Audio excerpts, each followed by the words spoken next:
How does a misaligned belief quietly shape the decisions that people make without them actually realizing? So I can talk about a core belief that can misalign you and stop you from achieving your goal. Go on. Um, so, for example, I'll use myself as an example. Okay. So, the technique that I do, it's called belief coding. One of the techniques that I use is called belief coding. And what that means is we do memory work. So, we'll go back to where the belief was first ever created and we remove it at the core level. And we code in new, more empowering beliefs.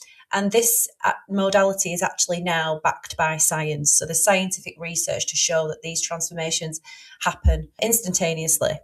And I had it when I was training in this modality. I had it for public speaking because I'd had experience in the past of trying to speak in public, and I got a physical discomfort, like I couldn't speak, and I was scared, I was shaking, and it was awful. And I thought, I need to be able to speak, like, because it's for my job. I need to do this, and it's really holding me back. So I had a belief coding session for it. And what happened was it took me back to a memory of when I was 3 years old in nursery. And when I got to nursery, the nursery teacher said, right, okay, children, we're going to be leaving early today because Laura's got to go to hospital. Now, I didn't know if I was the only Laura or not.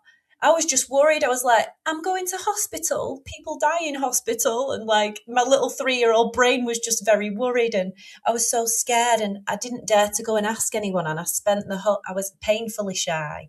And I spent the whole day at nursery school trying to find out if there were any other Lauras because I didn't want to go to hospital. And it took me back to that memory. Now, we worked with that memory and removed that belief and coded in new beliefs like it's okay to speak out, it's okay to ask, it's okay to speak my truth, it's safe. And we made it safe. And literally, just after one session, I was planning to do a public speaking for 40 children at a school. And I thought, and it was in a couple of weeks' time, and I was like, right, okay, this is the test to see if it's worked. That sounds like a very short time frame to work on this. Yes, I know, but it literally worked overnight. So, and if it's a very specific thing that you're working on, then it can be transformative in that sense. It can work instantaneously.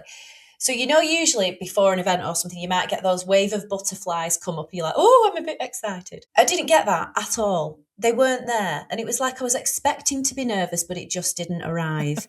And then yeah, and then when I got in the room, I was presented by there was 40 children, and they were about age 10 or 11. So they're really a bit, it can be a bit scary. And I stood in front of them and I was so confident. I knew exactly what I was going to say. I wasn't bothered, and everyone could feel my energy. And so we shared this great space together, like me and all these children, and it was just brilliant. I just realized I was just like, this is kind of a big deal. Like, I'm going to be able to help change some lives here with this. This is like really interesting work.